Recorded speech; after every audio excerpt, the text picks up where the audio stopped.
बोलो जयकारा, बोल मेरे श्री गुरु महाराज की जय। गुरुमुखो संत फरमाते हैं, एक दिन इस नाश व संसार को छोड़कर यहाँ से कूच करना होगा। इस दुनिया को इसलिए मुसाफिर खाना कहा गया है क्योंकि इसको एक दिन छोड़ना है। यह धन दौलत मकान वह सामान जो इस मनुष्य ने बड़ी कोशिश से जमा की है, सबके सब यहीं पर पड़े वह धरे रह जाएंगे। संबंधी तथा परिवार के लोग जिनके साथ मनुष्य का बड़ा हित व प्यार है, जिनके मोह में मनुष्य ने सब कुछ भुला रखा है, रैन बसेरे के साथियों की तरह है। जैसे पक्षी रात्रि समय वृक्ष पर आकर इकट्ठे हो जाते हैं और दिन होते ही सब अपनी अपनी बोलियां बोलकर उड़ जाते हैं,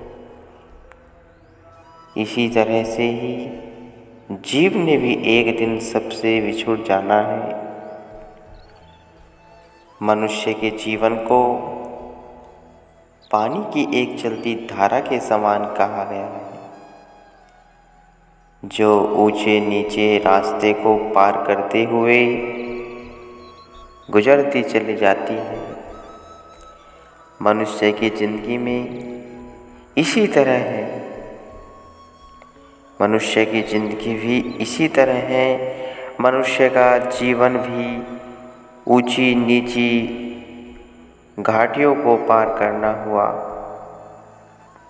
हुआ समाप्त हो रहा है। समय रूपी सूर्य मनुष्य की जिंदगी को बर्फ की तरह न्याय पिघलाता जा रहा है। श्वासों के आने जाने की गति जीव की आयु को हर समय कम करती जा रही है। सूर्य सुबह को निकलता है और साय को अस्त हो जाता है। सितारे रात को चमकते हैं और प्रातः मंद पड़ जाते हैं। सब ऋतुएं अपने अपने समय पर आती हैं और चली जाती हैं। वृक्ष भी बाहर के मौसम में हरे भरे होने लगते हैं और पतझड़ आने पर सूख जाते हैं।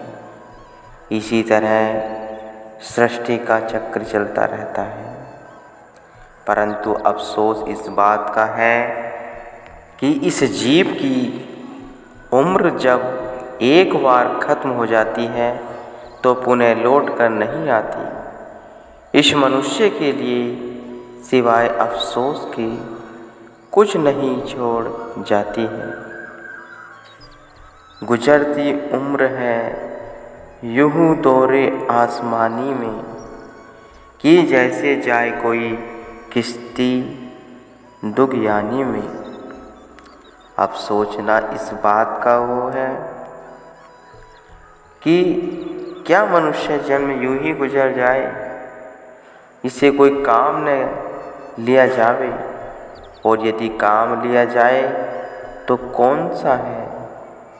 क्या मनुष्य जन्म खाने पीने और सोने के लिए मिलता था, इस बात पर ध्यान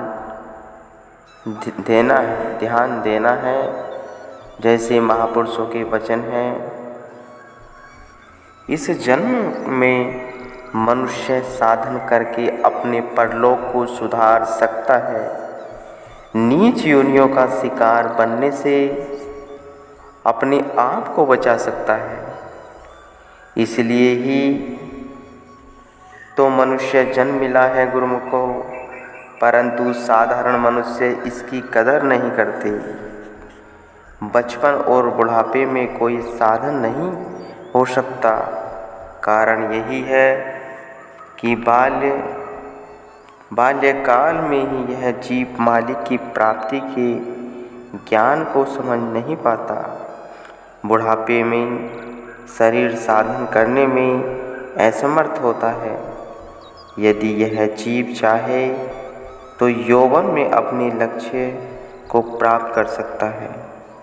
जीवन के मध्य में हर प्रकार का साधन, भजन, अभ्यास आदि हो सकता है, परंतु इस आयु में दुनिया की विषय वासनाओं ने मनुष्य को इतना घेर रखा होता है कि उसकी सारी भाग दौड़ इस आयु में संसार के लिए होती है। परिवार के मोह में वह धन दौलत तथा माया के असत पदार्थों के एकत्र करने में इतना लीन होता है कि इसको सिवाय दुनिया के सामानों के और कुछ नज़र ही नहीं आता। यदि मनुष्य चाहे तो भजन, अभ्यास और योग साधन करके मालिक से मिल सकता है। ये सब काम मनुष्य योनि में और इसी अवस्था में ही किए जा सकते हैं। शेष पशु योनियों तो केवल भोगता ही भोगता है। इसीलिए जीव का कर्तव्य है कि मनुष्य जन्म तो बहुत दुर्लभ है, इसको पाकर संत सद्गुरु की शरण में जाकर भजन अभ्यास की कमाई से अपने मनुष्य जन्म के ठीक लक्ष्य को समझकर मालिक के साथ मिलने की कोशिश करें, ताकि समय के बीत जाने पर बाद में पछताना न पड़े।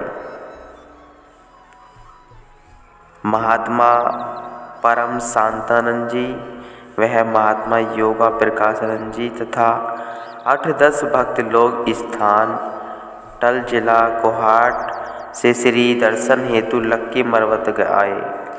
सब ने मिलकर प्रार्थना की, प्रभु टल की सब संगत श्री दर्शन के लिए तड़प रही हैं। उन लोगों के बार बार विनय करने पर 19 सितंबर को श्री सद्गुरुदेव महाराज जी ने फरमाया कि 4-5 दिनों तक चलेंगे, 4-5 दिन तक चलेंगे। आप वहीं संगत को सूचना दे देवें।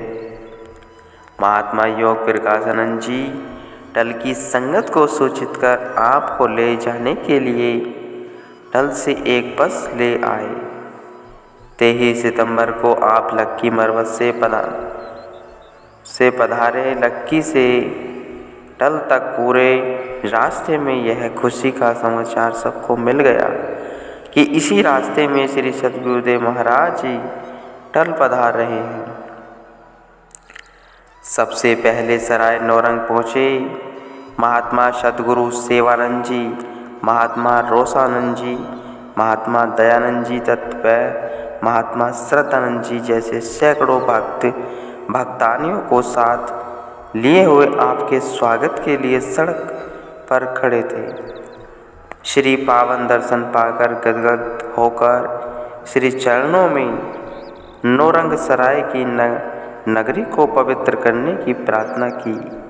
महाप्रभु ने फरमाया, अब तो टल की संगत के साथ जा रहे हैं। वापसी पर देखा जाएगा, परंतु प्रेमी कब मानने वाले थे। टल के भक्तों ने भी बहुत कुछ कहा कि अब हम श्री सद्गुरु महाराज जी को टल ले जा रहे हैं, परंतु सराय नौरंग की संगत ने अपने प्रेम के बंधन में आपको बांध ही लिया। आप उनके प्रेम तथा भक्ति से प्रसन्न हो गए और फरमाया कि आज रात सराय नौरंग ठहरेंगे। लक्की मरवत से चलते समय कुछ टल की संगत, कुछ लक्की संगत, कुछ पंजाब में आए हुए संगत, जिनकी संख्या लगभग 200 होगी, उन सबको रेलगाड़ी द्वारा बन्नू भेज दिया गया, जो कि आपकी प्रतीक्षा में बन्नू बैठे थे। रात को सराय नौरंग ठहरने पर एक आदमी बन्नू भेज दिया गया। और उन सब को वापस नौरंग बुलाया। 3 बसें किराए पर लेकर वह सब लोग वापस सराय नौरंग आ गए। सराय नौरंग की संगत ने आपको साथ आए हुए संगत तथा कछवा, टहलाराम, गंडी खानन खेल, सराय गंभीला आदि में आए हुए संगत का बहुत सत्कार किया। संगत को ठहराने के लिए सब लोगों ने अपने मकान खाली कर दिए। सराय नौरंग वालों को अपने शरीर की सुधि भी नहीं थी। सबका यही ख्याल था कि ऐसा स्वर्ण अवसर न जाने फिर कब मिले, इसलिए सबने सेवा में एक दूसरे से बढ़कर भाग लिया। नौरंग की संगत का प्रगाढ़ प्रेम देखकर सब मन ही मन उनकी प्रशंसा करने लगे। सब लोगों के ठहरने के लिए मकान आदि का प्रबंध करने तथा उन्हें भोजन खिलाने में रात के 12 बज गए। फिर सब लोग जब श्री दर्शन के लिए पहुँचे तो श्री सद्गुरुदेव महाराज जी ने सर्व संगत को बड़े प्रेम से निहारा। इसके बाद आपने अमृत वचन फरमाए कि यह मानव शरीर जो मिला है जन्म जन्मांतरों के संचित कर्मों का फल है, यानी पूर्व जन्मों के पुण्य कर्मों की कमाई के फल स्वरूप मिला है। प्रारब्ध कर्म की साक्षात प्रतिभा यह शरीर है, अर्थात अपनी प्रारब्ध अवस्था मिलेगी, शिवाय प्रारब्ध से कुछ नहीं मिलेगा। भ्रम और अज्ञान के कारण इसे यह भासता है कि मैं पुरुषार्थ कर भरण पोषण कर रहा हूँ। पूर्व जन्मों के कर्म अनुसार इस जन्म में शारीरिक निर्वाह के लिए प्रारब्ध से अधिक कुछ भी नहीं मिलेगा। इसलिए इच्छाओं की पूर्ति के लिए पुरुषार्थ करना निरर्थक है। गुरुमुखो, यह मनुष्य जन्म पूर्व जन्मों के संचित कर्मों का फल है। यह मनुष्य पूर्व जन्मों में जो कर्म करता है वह अगले जन्म के लिए प्रारब्ध बनती जाती है। जो पिछले जन्म में बोया है उसी का फल अगले जन्म में मिलेगा। यदि मनुष्य किसी वस्तु को प्राप्त करने के लिए पुरुषार्थ न करे और चाहे कि वह वस्तु उसे मिल जाए तो ये संभव नहीं है। इसलिए शारीरिक सुख ऐश्वर्यों की पूर्ति में अपने अमूल्य जीवन की घड़ियों को खो देना ठीक नहीं। यदि केवल क्षणभंगुर सुखों के पीछे अथवा अपनी इच्छाओं की पूर्तियों के लिए पुरुषार्थ करता रहा तो शुभ कर्मों की पूंजी संचित न कर सकेगा। संत महापुरुष जीव को चेतावनी देते हैं कि हे जीव, अपने खान पान पहरान आदि की इतनी अधिक चिंता न कर जिससे कि सारा समय इनकी पूर्ति में ही नष्ट हो जाए। मालिक पर भरोसा रख कर मालिक की बंदगी कर गुरुमुखो।